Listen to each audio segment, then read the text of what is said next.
दोस्तों, कल्पना कीजिए, समुद्र के बीचों बीच एक ऐसा पुल जो हजारों साल पहले बना था और आज भी उसकी छवियां हमें हैरान कर देती हैं। क्या ये पुल वाकई भगवान राम ने बनवाया था या ये प्रकृति का कोई चमत्कार है? नमस्कार, मैं हूं आपका दोस्त अभियम स्टोरीज और आज हम बात करने वाले हैं राम सेतु, भगवान राम का पुल और समुद्र का अद्भुत रहस्य पर। यह वीडियो आपको ले जाएगा एक ऐसी यात्रा पर जहां मिथक और विज्ञान मिलते हैं और रहस्य कभी खत्म नहीं होते। अगर आप माइथोलॉजी और मिस्ट्री के दीवाने हैं तो यह आपके लिए है। चलिए बिना वक्त गंवाए डुबकी लगाते हैं इस गहरे समुद्र में। पहले तो समझते हैं कि राम सेतु आखिर है क्या। राम सेतु, जिसे एडम्स ब्रिज भी कहते हैं, भारत के रामेश्वरम और श्रीलंका के मन्नार द्वीप के बीच फैला हुआ है। यह एक चेन जैसी संरचना है जो चूने के पत्थरों, रेत और कोरल से बनी लगती है। लंबाई करीब 48 किलोमीटर और यह समुद्र की सतह से थोड़ा नीचे है, लेकिन सैटेलाइट इमेजेस में साफ दिखाई देती है। अब सवाल यह है कि यह पुल कब और कैसे बना। रामायण के मुताबिक इसे भगवान राम ने रावण से सीता माता को छुड़ाने के लिए बनवाया था। लेकिन क्या यह सिर्फ कहानी है या इसमें कोई सच्चाई छुपी है? रामायण की वह प्रसिद्ध कथा याद है जब राम की सेना लंका पहुंचने के लिए समुद्र पार करने की कोशिश करती है। नल और नील नाम के दो वानर इंजीनियर थे जिन्होंने वानर सेना की मदद से पत्थरों पर राम का नाम लिखकर समुद्र में फेंका और वे पत्थर तैरने लगे। यह पुल 5 दिनों में बन गया और राम की सेना लंका पहुंची। क्या यह सिर्फ मिथक है या प्राचीन इंजीनियरिंग का कोई उदाहरण? आज के वैज्ञानिक भी इस पर बहस करते हैं। कुछ कहते हैं कि यह प्राकृतिक संरचना है जो लाखों साल पहले बनी, लेकिन रामायण की डेटिंग से मेल खाती है। अब सोचिए, अगर यह पुल वाकई मानव निर्मित है तो कैसे? प्राचीन काल में बिना मशीनों के इतना बड़ा ब्रिज, और अगर यह प्राकृतिक है तो क्यों रामायण में इसका इतना सटीक वर्णन है? यही रहस्य हमें आगे खींचते हैं। चलिए आगे की वीडियो में हम रामायण की कहानी को और गहराई से एक्सप्लोर करेंगे, जहां हर डिटेल आपको चौंका देगी। क्या आप तैयार हैं जानने के लिए कि वानर सेना ने कैसे असंभव को संभव बनाया? तो वीडियो को पूरा देखिए, क्योंकि आगे का हिस्सा और रोमांचक है। दोस्तों, पीछे हम वीडियो में राम सेतु के बारे में बेसिक बातें देख चुके हैं, लेकिन अब वक्त है डुबकी लगाने का उस महाकाव्य रामायण में, जहां यह पुल मुख्य भूमिका निभाता है। रामायण, जिसे महर्षि वाल्मीकि ने लिखा था, हजारों साल पुरानी है। इसमें राम सेतु की कहानी इतनी जीवंत है कि लगता है जैसे हम खुद वहां मौजूद हैं। भगवान राम, अयोध्या के राजकुमार, अपनी पत्नी सीता और भाई लक्ष्मण के साथ वनवास पर थे। रावण, लंका का राजा, सीता का अपहरण कर लेता है। राम को पता चलता है कि सीता लंका में है, जो समुद्र के पार है। अब समस्या यह थी कि समुद्र कैसे पार किया जाए। राम समुद्र देव से प्रार्थना करते हैं, लेकिन समुद्र नहीं मानता।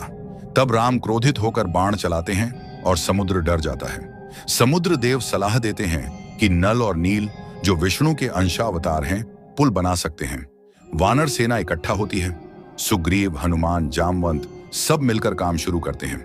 पत्थरों पर राम का नाम लिखा जाता है और वे पानी में नहीं डूबते। क्यों? क्योंकि राम का नाम ही इतना पवित्र है कि पत्थर तैर जाते हैं। कल्पना कीजिए, हजारों वानर पहाड़ों से पत्थर तोड़कर लाते हैं और समुद्र में फेंकते जाते हैं। 5 दिनों में पुल तैयार। पहला दिन 14 योजन, दूसरा 20 और ऐसे करके 35 योजन का पुल बन जाता है। योजन का मतलब करीब 12 से 15 किलोमीटर, तो कुल मिलाकर वही 48 किलोमीटर का पुल। अब यहाँ रहस्य यह है कि रामायण में डिटेल्स इतनी सटीक क्यों हैं, जैसे पुल की लंबाई और निर्माण का तरीका। कुछ विद्वान मानते हैं कि यह किसी प्राचीन भूवैज्ञानिक घटना का वर्णन है, लेकिन नासा की सैटेलाइट इमेजेस में यह पुल साफ दिखाई देता है और कार्बन डेटिंग से पता चला कि इसके कुछ हिस्से 7000 साल पुराने हैं, जो रामायण की टाइमलाइन से मेल खाते हैं। क्या यह संयोग है या इसके पीछे कोई और सच छुपा है? कहानी आगे बढ़ती है। राम की सेना पुल पार करती है, लंका पहुंचती है और युद्ध शुरू होता है। लेकिन पुल का रहस्य सिर्फ निर्माण तक ही सीमित नहीं। रामायण में कहा गया कि पुल पर चलते हुए राम ने कई देवताओं की पूजा की। आज भी रामेश्वरम में वह मंदिर है जहां राम ने भगवान शिव की पूजा की थी। यह पुल सिर्फ एक ब्रिज नहीं, बल्कि आस्था का प्रतीक है। लाखों लोग हर साल यहां आते हैं और मानते हैं कि यह दिव्य है। लेकिन दोस्तों, क्या यह सब सिर्फ मिथक है? आगे की वीडियो में हम देखेंगे वैज्ञानिक साइड, जहां रिसर्चर्स ने क्या पाया। क्या राम सेतु मानव निर्मित है या यह पूरी तरह प्राकृतिक संरचना है? जवाब आपको हैरान कर देंगे, तो जुड़े रहिए, क्योंकि रहस्य अब और गहरा होने वाला है। अब तक हमने रामायण की कहानी सुनी जो दिल को छू जाती है, लेकिन दोस्तों, अब वक्त है साइंस की दुनिया में कदम रखने का। राम सेतु को वैज्ञानिक कैसे देखते हैं? क्या यह प्राकृतिक है या इसमें मानव हस्तक्षेप है? चलिए एक एक करके खोलते हैं ये परतें। सबसे पहले भूविज्ञान। राम सेतु एक लाइमस्टोन शोल है, मतलब चूने के पत्थरों की उथली रिज। यह भारत और श्रीलंका के बीच पेंगिया काल से बनी हो सकती है, जब दोनों महाद्वीप जुड़े थे। लेकिन दिलचस्प बात यह है कि इसकी संरचना सीधी लाइन में है, जैसे कोई ब्रिज। नासा की इमेजेस से पता चलता है कि यह लगभग 17 लाख साल पुरानी हो सकती है। लेकिन कुछ स्टडीज कहती हैं कि इसकी ऊपरी परत सिर्फ 4000 से 7000 साल पुरानी है, और रामायण की तारीख भी लगभग 5000 से 7000 ईसा पूर्व मानी जाती है। क्या यह संयोग है या कुछ और? अब बात करते हैं पुरातत्व की। भारतीय पुरातत्व सर्वेक्षण ने 2002 में अध्ययन किया और पाया कि पुल के पत्थर तैरते नहीं, बल्कि रेत के टीले पर टिके हैं।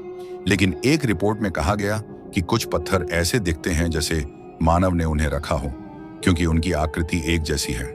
क्या वानर सेना ने सचमुच पत्थर फेंके थे, या यह प्राचीन ब्रिज निर्माण तकनीक का रूपक है? रहस्य और गहराता है सागरीय विज्ञान से।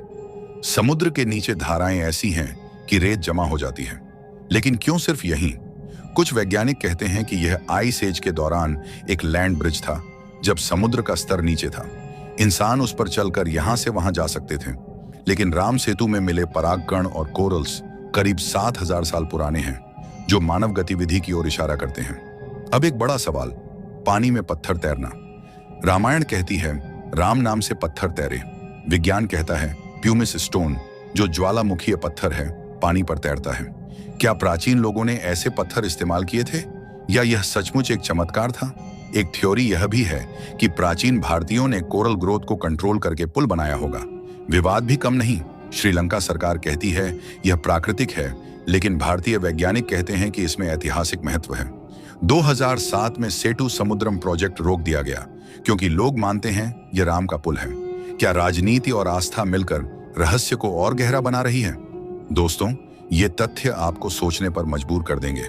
आगे की वीडियो में हम और गहराई में उतरेंगे, जहां विवाद और अनसुलझे रहस्य आपका इंतजार कर रहे हैं। क्या राम सेतु किसी एलियन सभ्यता का निर्माण है, या कुछ और? जवाब जानने के लिए वीडियो जारी रखिए। दोस्तों, पीछे हम वीडियो में साइंस की बातें देख चुके हैं, लेकिन अब बात करते हैं उन विवादों की जो राम सेतु को और रहस्यमयी बनाते हैं। यह पुल सिर्फ पत्थरों का नहीं, बल्कि बहसों का भी पुल है। चलिए एक एक करके देखते हैं। सबसे बड़ा विवाद, क्या यह मानव निर्मित है? 2005 में भारत सरकार ने कहा कि राम सेतु सिर्फ एक मिथक है, जिससे बड़ा हंगामा मच गया। लाखों लोगों ने विरोध किया, क्योंकि उनके लिए यह आस्था का सवाल था। सुप्रीम कोर्ट ने भी केस सुना और प्रोजेक्ट रोका। क्यों? क्योंकि अगर पुल तोड़ा गया तो आस्था आहत होती। अब थ्योरीज। एक थ्योरी कहती है कि यह किसी प्राचीन सभ्यता का ब्रिज है, जैसे अटलांटिस। कुछ लोग मानते हैं कि रामायण में वर्णित विमान यानी उड़ने वाली मशीनें सच थीं, तो फिर पुल क्यों? शायद यह बैकअप प्लान रहा हो। दूसरी थ्योरी यह कहती है कि जब आइस एज था, समुद्र नीचा था और यह लैंड ब्रिज था, जिस पर इंसान और जानवर माइग्रेट करते थे। लेकिन रामायण की टाइमिंग से मेल क्यों खाता है? एक और रहस्य, सैटेलाइट इमेजेस में पुल की आकृति परफेक्ट दिखती है, लेकिन अंडर वाटर एक्सप्लोरेशन में पाया गया कि कुछ हिस्से आर्टिफिशियल लगते हैं। गोताखोरों ने कुछ पत्थरों पर ऐसी निशानियां देखी जो राम नाम जैसी लगती थीं। सच या अफवाह, कोई पुख्ता सबूत नहीं। श्रीलंका की तरफ, वहां इसे हनुमान ब्रिज कहते हैं, और स्थानीय लोक कथाओं में भी राम की कहानी है। लेकिन कुछ बौद्ध ग्रंथों में इसे अलग तरीके से बताया गया। क्या यह दो संस्कृतियों का मेल है, या एक सार्वभौमिक सत्य? अनसुलझा रहस्य, क्यों पुल के आसपास चुंबकीय क्षेत्र इतना स्ट्रांग है? जहाज वहां से गुजरते समय कंपास फेल हो जाते हैं। क्या कोई ऊर्जा स्रोत है, या यह भूवैज्ञानिक प्रभाव? कुछ यूफोलॉजिस्ट मानते हैं कि यह एलियन लैंडिंग साइट हो सकती है, क्योंकि इमेजेस में गोल पैटर्न्स दिखते हैं। दोस्तों, ये सब सुनकर मन में सवाल उठते हैं ना? क्या राम सेतु समय की मशीन है जो अतीत और वर्तमान को जोड़ता है? आगे की वीडियो में हम इसे समेटेंगे और देखेंगे कि यह हमें क्या सिखाता है। तो अंत तक बने रहिए, क्योंकि क्लाइमैक्स और भी पावरफुल है। दोस्तों, हमारी यह यात्रा राम सेतु के रहस्यों में अब अंत की ओर है। हमने मिथोलॉजी से शुरुआत की, साइंस में उतरे, विवाद देखे और थ्योरीज एक्सप्लोर की। लेकिन आखिरकार राम सेतु क्या है? एक पुल जो न सिर्फ दो देशों को जोड़ता है बल्कि आस्था, इतिहास और रहस्य को भी। यह हमें याद दिलाता है कि हमारी सभ्यता कितनी प्राचीन और उन्नत थी। चाहे वह राम की कहानी हो या प्राकृतिक चमत्कार, यह हमें प्रेरित करता है कि असंभव कुछ नहीं। सोचिए, हजारों साल पहले लोग समुद्र पार करने की कल्पना करते थे और आज हम अंतरिक्ष में जा रहे हैं। राम सेतु हमें सिखाता है कि विश्वास और मेहनत से कोई भी पुल बनाया जा सकता है, चाहे वह भौतिक हो या मानसिक। आज के दौर में जब दुनिया बंटी हुई लगती है, यह पुल हमें एकता की याद दिलाता है। भारत और श्रीलंका के बीच यह रिश्ता सदियों से कायम है। अब एक पर्सनल नोट, जब मैं इस विषय पर रिसर्च कर रहा था तो मुझे लगा कि यह सिर्फ कहानी नहीं बल्कि हमारी जड़ें हैं। अगर आपने कभी रामेश्वरम का दौरा किया है तो आप वह वाइब्स महसूस करेंगे। हवा में राम का नाम, समुद्र की लहरें जो कहानियां सुना रही हैं। अगर नहीं गए तो जरूर प्लान बनाइए, क्योंकि वहां जाकर ही असली रहस्य महसूस होता है। दोस्तों, अगर यह वीडियो आपको पसंद आया और राम सेतु के रहस्य ने आपको छुआ तो कृपया कमेंट में बताइए, क्या आप मानते हैं यह राम का पुल है या प्राकृतिक संरचना? आपकी क्या थ्योरी है? और हाँ, अगर आपने अभी तक सब्सक्राइब नहीं किया है तो तुरंत कर लीजिए, क्योंकि ऐसे ही माइथ और मिस्ट्री के वीडियोस आते रहेंगे। लाइक कीजिए, शेयर कीजिए, ताकि और लोग इस विरासत से जुड़ें। याद रखिए, हमारी कहानियां हमें जिंदा रखती हैं। मिलते हैं अगले वीडियो में। जय श्री राम।